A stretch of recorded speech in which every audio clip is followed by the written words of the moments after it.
안녕하세요. 저는 수도권에서 사는 30대 여성입니다. 항상 여기 사연을 듣기만 했는데 저도 사연을 보내려니 무슨 말부터 시작해야 할지 모르겠네요. 사실 얼마 전에 정말 끔찍한 사건을 하나 겪었거든요. 아직도 그때 생각하면 심장이 두근거리고 손이 떨리지만 이제는 그 일에서 벗어나고자 어렵게 컴퓨터에 앉아 사연을 보내려고 합니다. 비록 글이 횡설수설하더라도 넓은 마음으로 이해 부탁드려요. 먼저 본격적인 이야기를 하기에 앞서 우리 집 이야기를 해야 할 듯합니다. 저희 아빠는 제가 태어나기 전부터 할아버지의 사업을 물려받아 전자부품 제조 회사를 운영했어요. 아빠는 회사를 키우는데 청춘을 바쳤고 그 결과 작년 기준 직원 수는 100명, 연매출은 150억 정도 나옵니다. 엄마는 아빠 회사의 사무실 업무를 담당하고 계세요. 저는 수도권의 4년제 대학교 영어 영문학과를 졸업하고 처음에는 아빠 회사에서 일하려고 했지만 돌아다니기를 좋아하고 한 곳에 진득히 있지 못하는 성격이라 회사 생활은 너무 지루하고 재미없을 것 같았습니다. 무슨 일을 해볼까 고민하다가 어릴 때 꿈인 스튜어디스가 되어보고자 항공사에 지원했는데 서류는 항상 붙었지만 면접에서는 자꾸 떨어지더라고요. 1년 정도 도전하다가 계속 안 돼서 결국 포기하고 지금은 학원 영어 강사로 근무 중입니다. 그리고 사실 저에게는 가족이 하나 더 있는데 바로 1살 많은 오빠예요. 오빠와 저는 제가 7살까지는 같이 살았습니다. 하도 어린 시절이라 기억이 가물가물하지만 어릴 적 사진을 보면 저는 항상 오빠의 손을 잡고 다녔고 오빠는 저를 다정스럽게 쳐다보며 잘 놀아주었어요. 행복만이 가득할 것 같은 우리 집에 오빠가 학교에 입학한 해의 추석 명절날 비극이 닥쳤습니다. 수도권에 살던 우리는 우리 집과 가까운 친할머니 집에 있다가 전라도에 사시는 외할머니 집에 가기 위해 고속버스 터미널에 갔어요. 원래 명절 때마다 터미널에는 사람이 붐볐지만 그 해는 유난히 사람이 많아 아빠는 오빠를, 엄마는 내 손을 꼭 붙잡고 이동하다가 사람들에게 휩쓸려 오빠가 아빠의 손을 놓쳐버렸습니다. 아빠가 바로 오빠의 이름을 불렀지만 오빠는 증발한 것처럼 사라져버렸어요. 그 뒤로 한동안 저는 친할머니 집에 있고 부모님은 오빠의 행방을 찾으러 몇 년 동안 전국 각지를 돌며 다녔지만 오빠의 머리카락조차 발견되지 않았습니다. 오빠가 실종되고 우리 집은 몇 년간 초상집이었어요. 웃음소리도 대화 소리조차도 없었고 그저 눈물과 한숨 소리로만 가득했습니다.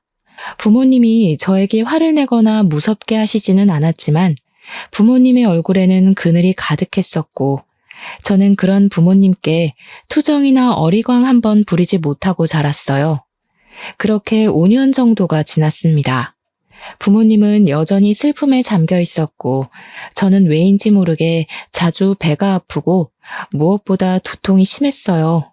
동네 내과 소아과에서는 큰 이상이 없다고 했지만 저는 많이 아프고 힘들어서 친구들과 놀지도 못했습니다. 그래서 대학병원까지 가서 검사한 결과 우울증 진단이 나왔어요. 부모님은 그 결과를 듣고서는 아들도 잃고 딸까지 잃을 뻔했다면서 펑펑 우셨습니다. 그리고 그날 이후로는 부모님이 점차 달라지셨어요. 항상 무표정으로만 계시던 두 분이 제 앞에서는 항상 웃으셨고 매주 주말마다 놀이공원, 상황이 안 되면 집 앞 공원에라도 나가서 함께 시간을 보냈습니다. 여전히 부모님은 오빠를 잃은 슬픔이 크긴 했지만 적어도 제 앞에서는 이전처럼 눈물이나 한숨을 보이지 않으셨어요. 이런 부모님의 노력 끝에 저는 우울증을 극복하고 다시 밝게 살 수가 있었습니다.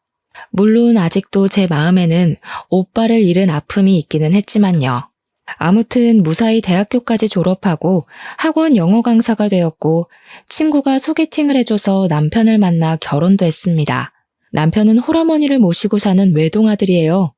저의 시어머니는 요양원 원장님이시고 상당히 직설적으로 말하는 성격이십니다. 처음에 제가 인사를 갔을 때도 제 직업에 대해서 들어보시고는 그깟 강사가 벌면 얼마나 버냐고 하시던 분이세요. 그래도 저에게 설거지, 제사, 김장과 같은 일을 시키시지도 않았고 부당한 요구를 하시는 분은 아니시기에 크게 불편하지는 않았습니다. 남편도 저는 물론 친정 부모님께도 정말 잘했으며 집안일도 잘 도와주었어요. 결혼 후 남편과의 관계도 돈독했고 저도 강사로서 어느 정도 입지를 다지며 남부럽지 않은 신혼생활을 즐기고 있었습니다. 다만 아빠의 회사 근처에 비슷한 업종의 회사가 새로 생겨서 매출이 조금 줄어들기는 했지만 그래도 큰 타격을 입을 정도는 아니었어요. 그러던 어느 날이었습니다. 아빠의 생신을 앞두고 평일에는 다들 일하느라 한자리에 모이기 힘드니 주말에 같이 점심을 먹으며 아빠의 생신 파티를 하기로 했어요.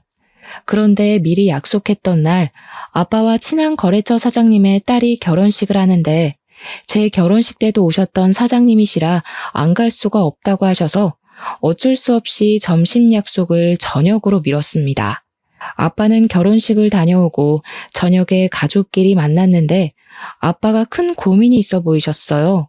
저는 걱정이 돼서 결혼식장에서 무슨 일 있었냐고 물었더니 아빠가 하는 말이 결혼식장에서 오빠와 닮은 사람을 만난 것 같다고 하시는 게 아니겠어요? 저와 엄마는 깜짝 놀라 무슨 소리냐고 한번 자세히 좀 말해달라고 했습니다. 결혼식장에서 진혁이와 아주 똑같이 생긴 사람을 봤어. 대충 겉으로 봤을 때는 지금 진혁이의 나이인 30대 초반에서 중반 정도 되어 보이고 내 젊을 때랑 아주 똑같이 생겼었어. 오늘 나와 같이 간 회사 사장님이 그 젊은 친구가 나랑 너무 닮아서 그런데 혹시 아는 사이냐고 물어볼 정도였다니까. 그럼 한번 가서 나이와 이름을 물어보지 그러셨어요. 나도 그러고 싶었지. 그런데 예식장에는 사람이 너무 많아서 정신이 하나도 없더라고. 그래서 피로 현장에서 찾아봤는데 그냥 갔는지 안 보였어. 나중에 거래처 사장한테 아는 사람이냐고 한번 물어봐야겠어. 아이고, 내 정신 좀 보게. 오늘 내 생일 축하해주려고 왔는데 김서방 앞에서 이런 이야기나 하고 말이야. 내가 미안하네. 아닙니다, 장인어른. 생신날 잃어버린 아들을 찾게 된다면 더할 나위 없이 좋은 최고의 선물이죠. 정말 그분이 우리 다은이의 친오빠였으면 좋겠어요. 그럼 저도 형님이 생기고 너무 좋을 것 같아요. 아빠는 남편의 말에 정말 그랬으면 좋겠다고 하며 이해해줘서 고맙다고 말씀하셨습니다. 그리고 아빠의 생신인 월요일이 되었어요. 저는 점심시간쯤에 아빠에게 생신 축하드린다고 전화를 드렸습니다. 그런데 아빠의 목소리가 떨리고 좋지 않았어요. 무슨 일이 있나 싶어 어디 편찮으시냐고 물었더니 아빠가 지금 너무 놀랄 일이 있어서 그런다고 하며 이따가 퇴근길에 밤늦게라도 잠시 집에 오라고 하셨습니다. 제 근무 시간이 오후 2시에서 밤 10시까지이고 정리하고 뭐하고 하면 밤 11시에나 퇴근할 수 있어요. 그래서 밤 11시에 집에 가도 괜찮냐고 했더니 상관없다고 하시며 오늘 꼭 잠깐만 집에 들러달라고 하시고는 전화를 끊으셨습니다. 아빠의 목소리를 들으니 무슨 안 좋은 일이 있나 싶어 걱정되어 엄마에게도 전화했는데 엄마는 전화를 받지 않았어요. 그날은 부모님 걱정에 어떻게 하루 강의를 마쳤는지 모르겠습니다. 어찌어찌 수업을 마치고 강의를 마치자마자 원장 선생님께 양해를 구하고 바로 집으로 달려갔어요. 집에 갔더니 부모님은 눈물을 흘리셨는지 눈이 벌겋고 팅팅 부어 있었고 그 모습을 본 저는 깜짝 놀랐습니다. 다은아, 놀라지 마. 진혁이를 찾은 것 같아. 너의 오빠 찾았다고. 아빠의 말에 저는 심장이 쿵 내려앉는 것 같았습니다. 너무 기쁘기도 하고 이게 도대체 무슨 상황인가 싶어 일단 차근차근 말해달라고 했어요. 아빠는 거래처 사장님 딸의 결혼식장에서 본 젊은 사람이 오빠라는 확신이 들었다고 합니다. 그래서 오늘 출근하자마자 거래처 사장님께 전화해서 사실 어릴 때 잃은 아들이 있는데 하객으로 온 한 젊은 친구가 아빠의 젊은 시절과 너무 닮아서 혹시나 해서 물어본다고 했어요. 그 말을 들은 순간 거래처 사장님은 누구를 찾으려는지 알 것 같다고 하며 오빠의 현재 직장을 알려주었다고 합니다. 알고 보니 오빠는 아빠 회사 근처에 새로 생긴 비슷한 업종의 회사 개발팀 팀장이었어요. 거래처 사장님이 오빠가 다니는 회사 사장님의 번호를 알려주셔서 아빠가 바로 사장님께 전화했고 오빠를 닮은 젊은 사람의 나이와 이름을 알 수 있는데 나이는 현재 오빠의 나이와 같은 35살이고 이름은 오빠의 이름과 같은 이진혁이었습니다. 이 사실을 안 것이 점심시간 즈음이었고 점심시간이 지난 후 아빠는 바로 그 회사로 달려가 봤지만 아쉽게도 오빠는 지금 다른 지방으로 출장 중이라 볼 수 없었어요. 하지만 사원증으로 사진은 볼 수 있었는데 사진을 보니 오빠라는 확신이 들었다고 합니다. 아빠는 회사 사장님으로부터 어떻게 오빠가 이 회사 직원으로 있을 수 있는지 그 이야기를 듣게 되었어요. 사장님은 지금 회사를 차리기 전에 다른 회사에서 부장으로 있었고 오빠는 신입사원이었습니다. 그 당시 오빠는 배우려는 열정도 가득하고 항상 열심히 하려고 해서 당시 부장이었던 사장님 눈에는 참 인상 깊었다고 해요. 그 뒤로 종종 같이 저녁을 먹으며 살아온 이야기를 했는데 오빠는 보육원에서 살다가 성인이 되어 자립금을 받고 시설에서 나와 직업 전문학교에서 이쪽 일을 배웠다고 했습니다. 사장님은 힘들게 살아온 오빠가 안쓰러워 더 잘 챙겨주고 기술을 하나라도 더 알려주려고 했다고 해요. 그러다가 사장님이 우연한 기회에 자신의 회사를 차릴 수 있었는데 함께 일할 직원을 구하다가 오빠가 생각나 개발팀 팀장으로 스카우트했다고 했습니다. 이 말을 들은 아빠는 눈물을 흘렸고 사장님은 오빠의 연락처를 알려주며 한번 연락해서 만나보라고 했다고 해요. 저는 부모님의 이야기를 듣고 드디어 오빠를 찾았다는 생각에 기쁘기도 하고 얼떨떨하기도 했습니다. 집에 가서 남편에게 오빠를 찾았다고 이야기하니 남편도 어떻게 이런 우연이 있냐고 하며 매우 잘 됐다고 했어요. 그리고 그 주 주말, 오빠와 우리 가족이 드디어 한자리에 만났습니다. 엄마는 오빠의 뺨을 어루만지며 드디어 우리 아들을 만났다고 눈물을 흘렸고 오빠 역시 너무 보고 싶었다고 하며 펑펑 울었어요. 그리고 오빠는 저를 보더니 매일 울기만 하고 코나 질질 흘리던 그 꼬맹이가 벌써 이렇게 커서 결혼까지 했냐고 했습니다. 우리 가족의 모습을 본 남편도 옆에서 눈물을 흘렸어요. 오빠는 지금 우리 집과 그다지 멀지 않은 곳에서 살고 있었기에 우리는 앞으로도 종종 모이기로 약속했습니다. 남편 역시 오빠에게 매형이 생겨서 너무 기쁘다고 하며 앞으로 자주 만나 함께 술도 마시자고 했어요. 그 뒤로 남편은 오빠와 종종 둘이서만 만나 함께 저녁도 먹고 술도 마셨습니다. 그러다가 술을 너무 과하게 마시면 남편은 저한테 혼난다며 오빠 집으로 가서 잠도 자곤 했어요. 그럴 때마다 저는 술 먹고 집에 안 들어오는 남편을 향해 바가지를 긁었지만 오빠는 매제 아침에 해장까지 시켜서 잘 보낼 테니 남편 너무 혼내지 말라고 했습니다. 저와는 달리 부모님은 오빠와 남편이 형제처럼 잘 지내는 것 같아 너무 보기 좋다고 흐뭇해하셨어요. 그렇게 2년 정도가 지났습니다. 아빠는 이제 연세가 있으셔서 회사 운영하는데 많이 힘들어하셨어요. 아빠는 같이 일도 하고 앞으로 회사를 물려받을 수 있을 정도로 믿을 만한 사람이 필요하다고 했습니다. 직원들도 있었고 회사 간부도 있기는 했지만 아빠는 그 사람들이 회사를 운영해 나가기에는 적합하지 않다고 생각하셨어요. 그래서 아빠는 오빠가 아빠의 회사로 오기 바랐지만 오빠는 지금 있는 회사의 사장님께 죄송해서 이직하기 어렵다고 했습니다. 이 모든 상황을 들은 남편은 장인어른의 건강이 걱정된다며 회사에 들어가서 일을 도와드리고 싶다고 했어요. 그런데 남편은 전공이 전혀 다른 쪽이고 아빠 회사는 아무래도 기계를 직접 조작하고 다뤄야 하는 일이라 처음부터 하나하나 배워야만 했습니다. 저는 남편에게 아빠 회사로 들어가면 하나부터 10까지 다 배워야만 하는 상황이라 힘들 수도 있다고 했지만 남편은 솔직히 지금 다니는 회사에는 희망이 없어 보인다며 아빠의 회사로 들어가서 기술을 배우고 싶다고 했어요. 아빠도 남편에게 회사로 들어오면 힘들 것이라고 했지만 남편은 생각이 아주 확고했고 결국 남편은 아빠의 회사에 입사하게 되었습니다. 남편은 정말 열심히 했어요. 거의 매일 자정까지 일하며 기계 조작하는 것을 배웠고 주말에도 회사에 갔습니다. 저는 너무 힘들게 일하는 남편이 안쓰러워 몸도 생각해가며 일하라고 했지만 남편은 지금 빨리 일을 배워야 한다며 그 누구보다 열심히 했어요. 그러나 회사 사람들은 남편을 인정해주지 않았습니다. 일부러 남편 앞에서는 전문 용어를 써서 남편이 하나도 못 알아듣게 하고 회사 내의 중요한 일도 남편에게 말해주지 않는다고 해요. 남편은 그 사람들에게 인정받으려면 빨리 일을 배워야 한다고 하며 이 악물고 정말 열심히 일했습니다. 아빠도 그런 남편의 모습을 아주 좋게 보셨고 아직은 남편이 회사에서 일을 맡아서 할 정도는 아니지만 조금 더 있으면 회사에 큰 도움이 될 수 있을 것 같다며 칭찬을 하셨어요. 그러다가 명절이 왔습니다.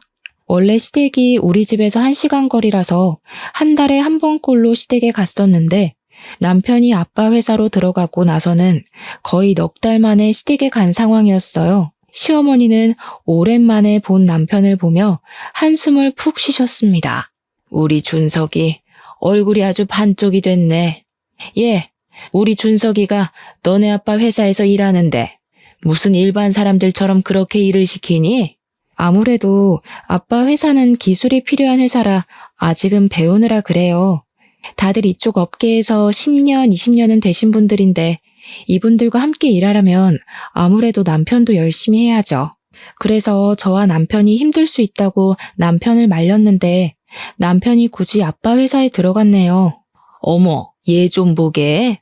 얘, 아무리 그래도 준석이가 사장님의 사위인데 그냥 한 자리 하나 주면 안 되니? 누가 들으면 무슨 너네 아빠 회사가 대기업인 줄 알겠다. 그래봤자 동네 구멍가게 수준인 가게인데 뭘 그리 따지고 드니? 그냥 빨리 딸인 네가 너네 아빠한테 우리 아들한테 부장이나 차장 같은 자리 하나 주라고 말해봐. 그래야 빨리 우리 아들도 사장도 하고 하지 않겠어? 너도 기왕이면 사장 와이프면 좋잖아. 우리 아들 그래도 수도권에 4년제 대학도 나오고 이전 회사에서 그래도 인정받으면서 살던 애인데 너무 고생해서 안쓰럽다. 어머니, 지금 어찌어찌해서 남편이 관리직에 앉았다고 해도 기술에 대해서 전혀 모른다면 분명히 사람들에게 무시당할 거예요. 그런 것 때문에 아빠도 남편에게 쉽게 관리직 자리를 못 주시는 거고요. 참 네가 융통성 없는 게 네 아빠 닮아서 그런가 보다. 아휴, 내가 말을 말아야지. 우리 준석이만 고생이네. 시어머니는 살 빠진 남편의 모습에 크게 안타까워했습니다. 시어머니의 말이 좋게 들리지는 않았지만 남편이 아빠 회사 다니며 고생을 해서 살이 빠진 것이 사실이기에 별다른 할 말이 없었어요. 그냥 남편이 건강을 잃지 않도록 잘 내조하겠다고 말했습니다. 그런데 시어머니가 그 뒤로도 명절 내내 우리 아들 안쓰럽다며 이야기를 했고 처음에는 저도 같이 안쓰러운 마음이 들었으나 점점 듣기 힘들었고 슬슬 짜증이 났어요. 이런 제 마음을 알았는지 남편도 시어머니에게 그만하라고 했고 남편의 말에 시어머니는 이야기는 하지 않았는데 집에 갈 때 보니 시어머니가 울고 있었습니다.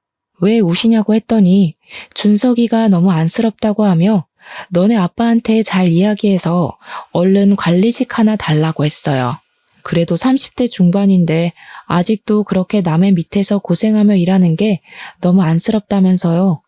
저는 그날 시댁에서 나오면서 남편에게 혹시라도 버티기 어려울 정도로 힘들면 언제든지 말하라고 했습니다. 남편은 이제 일도 조금씩 손에 익고 괜찮다고 하며 열심히 해보겠다고 하는데 남편을 보니 뭔가 고맙기도 했고 마음이 짠하기도 했어요. 그렇게 1년 정도 지나자 아빠 회사 임직원들이 드디어 남편을 인정해주기 시작했습니다. 하루는 회식을 갔다가 남편이 아주 기분 좋아서 오는 거예요. 회식 때 무슨 좋은 일 있었냐고 했더니 오늘 회식 자리에서 부장님이 사과했다는 겁니다. 무슨 소리냐고 하니 부장님이 그동안 사장님의 사위인데다가 이쪽 업계에서는 한 번도 일해보지 않았다고 해서 낙하산으로 오해했는데 지난 1년간 정말 열심히 일하는 것을 봤다며 오해해서 미안했다고 말했다는 것이에요. 부장님의 말에 다른 직원들도 자신들도 오해했다고 하며 남편에게 사과했다고 합니다. 남편은 역시 진심은 통하는 것 같다며 뿌듯해했고 그 뒤로는 회사 사람들과 잘 어울렸고 대리로 승진도 했어요. 남편이 대리가 되고 얼마 지나지 않았을 때 아빠와 오빠 회사에 큰 변화가 생겼습니다. 이런저런 복잡한 사정으로 인해 오빠의 회사가 아빠의 회사로 인수합병이 돼서 오빠가 아빠의 회사에서 일하게 되었어요. 오빠가 다니던 회사와 아빠가 운영하시던 회사는 거의 같은 부품을 제조하는 업체이고 부품을 제조하는 기계 역시 거의 같았습니다. 그래서 오빠는 회사 일에 쉽게 적응할 수 있었고 일을 너무 잘했어요. 아빠 회사 사람들도 오빠가 일을 잘한다는 것을 부정하지 못했습니다. 게다가 눈치도 빠르고 눈썰미도 있고 사람들 사이에 잘 융화되었어요. 무엇보다 회사 합병 후 처음에 이런저런 갈등들이 꽤 많았는데 그런 갈등이 생길 때마다 오빠는 현명하게 대처해서 큰 싸움이나 갈등이 생길 뻔한 것을 막았다고 합니다. 사람들은 다들 오빠의 성품과 실력을 높이 평가했고 오빠는 바로 차장으로 초고속 승진을 했어요. 오빠는 임직원들이 낙하산이라고 불만을 토로하면 어쩌냐고 했지만 회사 내에서는 아무도 오빠가 차장이 되었다고 해서 불만을 품지 않았습니다. 이렇게 오빠는 초고속으로 차장이 되었지만 남편은 여전히 대리였어요. 물론 남편도 최선을 다해서 노력하고 있었습니다. 하지만 20살 때부터 직업 전문학교에 들어가서 일해온 오빠와 이제 고작 3년 차인 남편이 어떻게 같을 수가 있겠나요? 저와 아빠는 당연히 오빠가 먼저 승진하는 것이 바르다고 생각했는데 남편은 그게 아니었습니다. 남편은 계속 오빠가 차장이 된 것이 마음에 들지 않는다는 식으로 이야기했어요. 하루는 남편이 퇴근하고 집에 왔는데 투덜대는 것입니다. 장인어른 정말 너무하시는 거 아니야? 아무리 형님이 이쪽 업계에서 일했다고는 하지만 그래도 어떻게 차장까지 바로 승진시킬 수가 있어? 장인어른도 그러고 회사 사람들도 다들 형님한테 홀라당 홀려서는 보니까 기계 조작하는 것도 나랑 별반 다른 것도 없더구만. 어떻게 형님은 바로 차장이고 나는 아직도 대리 나부랭이냐고. 나도 이렇게 노력하고 있는데 말이야. 과장이라도 시켜줘야 하는 거 아니야? 나도 아빠한테 대충 회사 상황은 들었는데 솔직히 여보가 열심히 했던 것은 인정하지만 오빠는 지금 이 업계에서 20살 때부터 일해왔던 반면에 여보는 이제 고작 3년이야. 이런 상황에서 여보가 오빠보다 더 인정받기를 원한다는 것은 욕심 아닐까? 그리고 오빠가 차장이 된 것에 대해 불만을 가지는 직원도 아무도 없다면서 왜 여보만 그렇게 불만이야? 솔직히 나는 기계 어떻게 조작하는지 어떤지 아무것도 모르기는 하지만 그래도 아빠와 회사 직원들이 다들 인정했다면 여보보다 오빠가 더 실력이 있다는 뜻 아닐까? 말을 말자 말을 마라. 너도 이씨 집안이니 당연히 너네 오빠가 먼저 차장되는 게 당연하다고 생각하는 거겠지. 남편은 제 말에 수긍하지 못하고 혼자 씩씩대더니 작은 방으로 문 닫고 들어가 버렸습니다. 그 뒤로 남편은 나오지 않았고 저는 남편이 이 정도까지 화를 내는 것이 이해가지 않았어요. 그렇게 밤이 되고 저는 혼자 큰 방에서 잠을 잤습니다. 잠을 자다가 새벽에 목이 말라 거실로 나왔는데 남편이 누군가와 통화 중이었어요. 저는 이 새벽에 누구와 통화 중인가 싶어서 몰래 엿들었는데 대충 대화 내용을 들어보니 시어머니와 통화를 하고 있었습니다. 남편은 시어머니에게 우리 아빠의 회사를 물려받아 사장 자리에 한번 앉아볼 생각으로 왔는데 갑자기 형님 그러니까 우리 오빠가 등장하는 바람에 일이 다 틀어졌다고 말을 했어요. 그러면서 우리 오빠가 나타나지만 않았어도 자신이 승승장구해서 사장까지 됐을 텐데 이렇게 찬밥 신세가 된 것이 억울하다며 오빠가 콱 죽었으면 좋겠다고까지 말했습니다. 시어머니는 남편의 말에 화가 잔뜩 난 듯했고 우리 아빠에 대해 좋지 않은 이야기까지 하는 듯했어요. 이 이야기를 들은 저는 너무 충격이었습니다. 남편이 갑자기 아빠의 회사에서 일한다길래 저는 정말 아빠를 돕고 싶어서인 줄로만 알았는데 사장 자리까지 생각한 줄은 몰랐어요. 게다가 오빠 때문에 자신이 사장을 못할 것 같은 상황이 되자 오빠가 죽었으면 좋겠다고까지 말하는 것이 충격이다 못해 섬뜩했습니다. 저는 방문을 열려다가 남편의 목소리가 너무 격양되어 있어서 일단 못 들은 척하고 다시 조용히 큰 방으로 갔어요. 저는 이 상황을 어찌해야 할지 몰라 밤새 고민을 하다가 남편이 출근한 후 바로 아빠에게 전화했습니다. 아빠는 안 그래도 저에게 할 말이 있어서 전화하려고 했다고 했어요. 사실은 말이다. 김서방이 요새 회사 내의 소문이 정말 안 좋아. 자신이 사장님의 사위라서 회사를 물려받을 것이라고 하며 회사 사람들에게 갑질하고 회사 사람들을 무시하고 다닌다더구나. 게다가 새로 들어온 사무실 여직원이 있으면 자신이 이 회사 사장이 될 것이라고 하며 따로 만나서 밥 먹고 술 먹고 하나 봐. 요새 김서방 집에는 일찍 들어오니? 아니요, 거의 매일 일해야 하느라고 늦게까지 일했어요. 여전히 밤 11시나 돼야 집에 와요. 근데 매일 회사 사람들과 밥을 먹으면서 반주한다고는 했어요. 그래서 저는 일하고 밥을 먹으면서 간단히 한잔하고 오는 줄 알았어요. 야근은 무슨, 매일 칼퇴근하고 있어. 아마 사무실 여직원이랑 같이 밥 먹는 것 같아. 어찌됐건 나는 김서방에게 회사 경영을 절대 맡기지 않을 것이고 회사 관리직으로 앉힐 생각도 없어. 아무리 가족이라고 해도 가족과 회사는 엄연히 다른 거야. 네가 서운해하지 않았으면 좋겠구나. 사실 저도 아빠에게 드릴 말씀이 있어요. 어제 남편이 시어머니와 통화하면서 남편이 아빠 회사를 물려받아 사장이 되고 싶었는데 갑자기 오빠가 나타나는 바람에 일이 다 그르쳤다고 했어요. 심지어 오빠가 죽었으면 좋겠다고까지 하더라고요. 그래서 저도 아빠에게 이 사실을 알리려고 전화했어요. 아빠도 내 말에 적잖이 충격을 받으셨고 저 역시 남편과 앞으로 어떻게 해야 하나 고민을 했습니다. 그 뒤로 저와 남편은 한 집에서 살지만 남남처럼 지냈어요. 남편은 매일 밤 1시에서 2시 정도에 들어와서 아침 6시에 나갔습니다. 남편과 대화를 해보려고 해도 집에 오면 바로 작은 방에 문을 닫고 들어가 버리고 저랑은 눈도 마주치지 않으려고 해서 대화조차 할 수가 없었어요. 그러다가 주말이 되었습니다.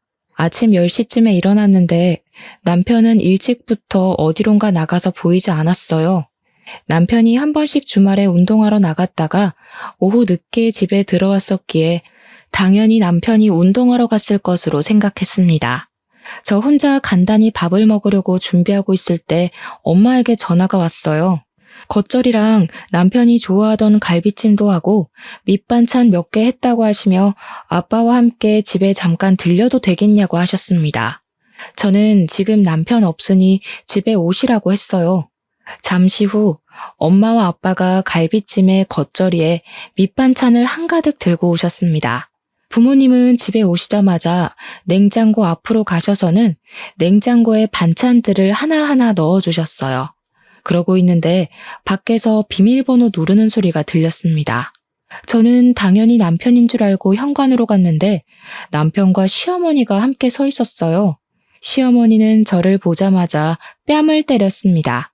내가 저번 명절 때 분명히 말했지? 너네 아빠한테 말해서 얼른 관리직이라도 한 자리 달라고 말이야. 아니 지금 너네 아빠 회사에 다닌 지 몇 년이 됐는데 아직도 대리 나부랭이가 뭐니? 너네 오빠인가 뭔가 하는 사람은 들어온 지 한 달 만에 차장 달았던데. 솔직히 너네 아빠 너무한 거 아니냐? 아빠도 다 생각이 있으셔서 그렇게 하시는 거죠.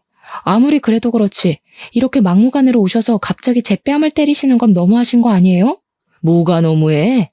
나 지금 너 머리채도 잡고 싶은 거 간신히 참고 있다. 아니 도대체 그깟 구멍가게에서 왜 그리 관리직 자리를 안 줘? 지금 당장도 우리 아들 사장 자리에 앉혀놓으면 잘할 텐데 왜 우리 아들을 못 믿고 그렇게 노예처럼 부려먹냐고. 그리고 네 오빠라는 사람은 솔직히 몇십 년 만에 만났으면 남남 아니야? 네 오빠라는 사람한테는 한 달 만에 차장 자리 주고 3년 가까이 일한 우리 아들은 아직도 대리이고. 이게 말이 된다고 생각해? 손을 놓쳐서 사라졌으면 평생 죽은 듯이 살았어야지. 왜 갑자기 나타나서는 우리 아들 앞길을 방해하고 난리야? 에이, 그냥 보육원에서 죽어버리지. 시어머니는 우리 아들이 아직도 대리인 게 말이 되냐며 이거는 명백한 차별이라고 소리를 고래고래 질렀습니다. 부엌에서 음식을 정리하고 있던 부모님은 시끄러운 소리에 현관으로 오셨고 시어머니의 말에 화가 많이 나 보이셨어요. 사돈, 지금 이게 무슨 말씀입니까? 터진 입이라고 그딴 말 짓거려도 되는 겁니까? 어떻게 말을 그따위로 할 수가 있어요? 아이고, 두 분 다 여기 계셨네요. 마침 잘 됐네요. 우리 어디 한번 솔직히 까놓고 하나하나 따져봅시다. 아니 도대체 준석이가 뭐가 그리 부족합니까? 네? 3년 동안 그렇게 그쪽 회사에서 죽어라 일했는데 사장 자리는 못 내줄 망정 아직도 대리냐고요. 아직 기술이 많이 부족하니까요. 저희 회사 관리직에 계시는 분들 전부 다 최소 10년은 이쪽 업계에서 일한 사람들입니다. 그런 사람들을 제치고 고작 3년밖에 일하지 않은 김서방에게 관리직을 어떻게 내어준단 말입니까? 그게 말이나 돼요? 그럼 그쪽 아들은요? 아니, 잃어버리면 남남이지 왜 갑자기 나타나서는 우리 아들보다 더 높은 차장이 된답니까? 이게 바로 낙하산이지 뭐예요? 우리 아들은 20살부터 이미 이쪽 업계에서 일해왔어요. 우리 회사에서 일하지는 않았지만 이미 동종업계에서 인정받고 있었다고요. 그래서 회사 사람들의 인정을 받고 차장 자리까지 갈 수 있었던 거예요. 그리고 저도, 다은이도 당신 아들이 우리 회사에서 일하길 바란 적 없습니다. 김서방이 우리 회사에서 일한다고 했을 때 둘 다 말렸어요. 그래도 굳이 우리 회사에 들어와서 일하겠다고 고집 부린 건 김서방입니다. 저는 한 번도 김서방에게 우리 회사 사장 자리 내준다는 말을 한 적 없고 조금만 잘하면 관리직 주겠다는 말도 한 적이 없습니다. 그런데 갑자기 오셔서 이런 식으로 화내고 우리 딸 뺨을 때리고 협박까지 하시는 건 정말 너무 어이없고 황당하네요. 아무리 그래도 사람이 염치가 있고 융통성이 있어야지. 아니 어떻게 자기 사위가 자기 회사에 들어왔는데 잘했다고 빨리 관리직은 못 내줄 망정. 어떻게 3년 동안 그렇게 노예처럼 부려먹을 수가 있어? 이렇게 앞뒤가 꽉 막혀서야. 듣자 하니까 너무하시네요. 그럼 뭐 낙하산이라고 소문내면서 아무것도 모르는 사람을 사원에서 차장으로 초고속 승진이라도 시켜야 한다는 말입니까? 우리 아들이 뭘 몰라요, 뭘? 우리 아들 그래도 수도권 4년제 대학 나온 인재야. 인재라고. 진짜 이 집구석은 말이 안 통하네. 준석아, 가자. 너 이딴 집구석이랑 이제 영 끊고 이혼해. 너도 이제 이 집구석 싫지? 네. 저도 사위한테 사장 자리 하나 안 내주는 장인어른의 사위 노릇 할 생각 없네요. 엄마 말씀대로 우리 이혼하겠습니다. 잘 됐네. 나도 너의 새까만 속내 알고 어떻게 해야 하나 고민했었는데 우리 갈라서자. 이혼하자고. 이혼하자는 내 말에 남편은 시어머니를 모시고 집에서 나갔습니다. 저와 부모님은 한참 동안 우리는 말을 잇지 못하다가 어렵게 엄마가 진짜 이혼해도 괜찮겠냐고 물었어요. 저는 엄마에게 지금 아이도 없고 검은 속내가 가득한 사람인데 어떻게 같이 살겠냐고 했습니다. 부모님은 알겠다고 하시며 일단 내일은 주말이고 하니 부모님 집에서 같이 있자고 했어요. 저는 부모님이 챙겨주신 반찬들을 다시 챙기고 제 짐들을 챙겨서 친정으로 갔습니다. 친정에서 같이 저녁을 먹고 밤 11시쯤에 잠을 자려는데 엄마의 핸드폰이 울렸어요. 보니까 전화를 건 사람이 오빠였는데 엄마는 이내 표정이 아주 심각해지셨습니다. 왜 그러시냐고 물어보니 다세대 주택 1층인 오빠의 집에 불이 났다는 것이에요. 다행히 화재 당시 오빠는 잠깐 지인을 만나러 나간 상태여서 다치지는 않았고 다른 집에 사시는 분들도 바로 다 대피해서 인명피해는 없었습니다. 불은 이웃의 신고로 10분 만에 바로 꺼지기는 했지만 오빠가 살던 집 내부가 다 타버렸어요. 일단 오빠는 바로 부모님 집으로 왔고 저는 오빠에게 어쩌다 불이 난 것인지 물어보았습니다. 오빠의 말로는 지인을 만나고 집에 오는데 집 근처에서 남편을 본 것 같다고 했어요. 어두웠지만 분명히 남편이 평소에 자주 입던 운동복에 모자를 쓰고 있었고 남편도 역시 오빠를 본 것 같았지만 의도적으로 피한 것 같다고 했습니다. 그렇게 남편이 사라지고 나서 오빠 집에 불길이 치솟았다고 해요. 이 소리를 듣고 화가 난 우리 가족은 바로 남편은 방화범으로 고소했습니다. 다음날 화재 원인을 찾기 위해 합동 감식을 했는데 방화로 확인되었고 CCTV와 맞은편 주차되어 있는 차량 블랙박스를 확인한 결과 남편이 근처 쓰레기에 불을 붙이고 1층에 살던 오빠 집 창문에 투척하는 장면이 아주 적나라하게 찍혔더라고요. 남편은 바로 구속이 되었습니다. 저는 남편의 구속과 동시에 이혼을 하려 했으나 당당히 이혼하자던 남편이 이혼 동의를 해주지 않았어요. 결국 우리는 이혼 소송까지 하게 되었습니다. 이혼 소송까지 해야겠다는 제 말에 아빠는 직장에서 남편과 불륜 저지른다고 소문난 20대 회사 여직원의 인적 사항을 알려주셨어요. 저는 바로 그 상간녀와 만났는데 상간녀는 저를 보자마자 무릎을 꿇더니 아직 20대인데 제 앞길 꼬이는 것 원하지 않는다고 하며 잘못했다고 빌었습니다. 그러면서 사실 유부남인 것을 알고 만날 생각이 없었는데 너무 치근대서 한두 번 만난 게 서너 번 됐다고 했어요. 만나면서도 이게 아니란 것은 알았는데 사장님의 사위라고도 하고 또 이혼할 것이라고도 하니 정말 그런 줄로만 알았다고 했습니다. 그러면서 원하시면 부모님이 계시는 지방에 내려가서 조용히 살 테니 제발 한 번만 용서해달라고 했어요. 저는 정말 상간녀 소송까지 할 마음으로 왔는데 상간녀의 이야기를 들어보니 상간녀도 그놈한테 속았다는 생각이 들었습니다. 그래서 상간녀 소송은 하지 않는 대신 남편이 불륜 피웠다는 모든 사실을 자백받고 증거까지 다 받았어요. 그리고 저는 이 모든 것들을 다 증거 자료로 제출해서 이혼 소송을 진행했습니다.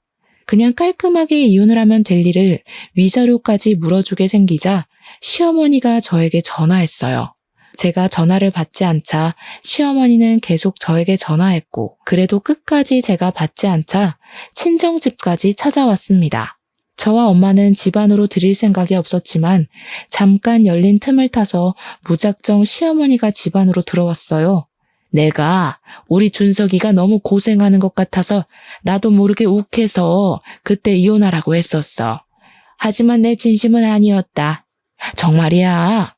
우리 준석이가 방화를 저지른 것은 잘못이지만 이혼만큼은 안 하면 안 되겠니? 이제 나도 준석이도 자리 욕심 안 부리고 조용히 살게. 그러니까 네가 너네 아빠 아니지. 바깥 사돈 좀 잘 설득해서 이혼하지 말고 죗값 받고 나오면 다시 그 회사에서 일하게 해주면 안 될까? 어머니가 먼저 이혼하라고 해놓고서는 지금 그게 무슨 소리세요? 그리고 어릴 때 잃어버리고 몇십 년 만에 찾은 우리 오빠한테 죽었으면 좋겠다느니 그런 막말을 하셔놓고 어떻게 용서를 바라시나요? 남편이 아빠 회사 여직원과 불륜까지 저질렀다는 거 알고 계시죠? 그런데도 제가 이 모든 것을 다 용서하고 옥바라지까지 해가며 같이 살라고요? 저는 절대 못합니다. 이혼 소송까지 해서 위자료까지 받을 거예요. 아시겠어요? 너 정말 너무하는구나. 그래도 이 어른이 이렇게 사과하러 왔는데 그냥 좀 넘어가주면 안 되냐? 정말 융통성은 1도 없는 집구석이라니까. 뭘 잘했다고 사과를 받아줘요? 당신 때문에 어렵게 찾은 우리 아들이 죽을 뻔했는데 당신 같으면 용서가 되겠어요? 참나, 우리는 법대로 할 테니까 그만 여기서 설치고 나가요. 꼴도 보기 싫으니까. 난 안 나가. 당신들이 이혼 소송 취하해 줄 때까지 안 나간다고. 시어머니는 정말 우리 집에서 안 나갈 기세로 대자로 누워 시위했습니다. 엄마는 시어머니를 내쫓으려다가 힘에서 밀리자 어쩔 수 없이 경찰을 불렀고 시어머니는 결국 경찰들의 손에 끌려 나갔어요. 저와 엄마는 이렇게나 끝까지 막말하고 뻔뻔한 시어머니를 가만히 둘 수가 없었습니다. 생각해보니까 옛날에 시어머니 요양원에 몇 번 갔다가 얼핏 봤는데 주방 직원분들이 위생모나 앞치마를 착용 안 하고 주방 상태도 엉망이었던 것이 생각났어요. 그래서 식품위생법 위반으로 시어머니의 요양원을 신고해버렸고 그 결과 영업정지 2개월 처분을 받았습니다. 안전모 앞치마 미착용은 당연하고 썩은 과일들을 값싸게 떼어와서 면역력이 취약한 노인들에게 급식으로 먹였던 것이 다 탄로났어요. 영업정지 처분을 받은 시어머니는 바로 저에게 전화해서 쌍욕을 했고 저는 시어머니의 찰진 욕소리를 그대로 녹음해서 시어머니의 지역 신문에 투고했습니다. 그러자 그곳에 부모님을 요양시킨 보호자들이 난리가 났고 요양원 직원들도 시어머니의 막말에 도저히 일을 못하겠다며 전부 퇴사해버렸어요.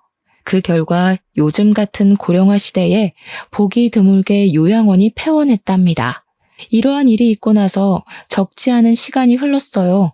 저는 지금 친정 부모님과 함께 살며 친정 아빠 회사로 들어가 사무실 직원으로 일하고 있습니다. 오빠는 여전히 회사에서 인정받으며 열심히 일하고 있어요.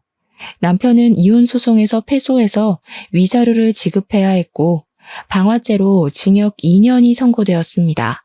그리고 요양원이 폐원되는 바람에 당장 돈벌이도 잃고 아들의 옥바라지까지 해야 할 처지가 된 시어머니는 살던 집도 팔아버리고 허름한 원룸 하나 구해서 겨우 살고 있다고 해요. 이렇게 자리 욕심에 눈이 멀었던 전 남편과 전 시어머니는 해서는 안 될 잘못을 저질러 지금 죗값을 톡톡히 받고 있습니다. 아직도 저와 부모님은 오빠의 집에 불이 난 그날을 생각하면 두 손이 벌벌 떨리고 심장이 쿵 내려앉아요. 그때 오빠가 밖에 있어서 다행이었지. 만약에 집안에 있었다면 어렵게 찾은 오빠를 다시 영원히 못 볼 뻔한 것이잖아요. 부모님이 몇십 년 만에 오빠를 찾고 나서 기쁨의 눈물을 흘린 것을 옆에서 봤음에도 이런 일을 벌인 전 남편을 저는 평생 원망하고 증오하며 살 것 같습니다. 부디 저와 제 가족이 겪는 불행은 이것으로 마무리되었으면 좋겠어요. 실종, 방화라는 엄청난 사건을 겪었으니 이제는 우리 가족에게 꽃길만 펼쳐지길 바라며 저의 사연을 마칩니다. 감사합니다.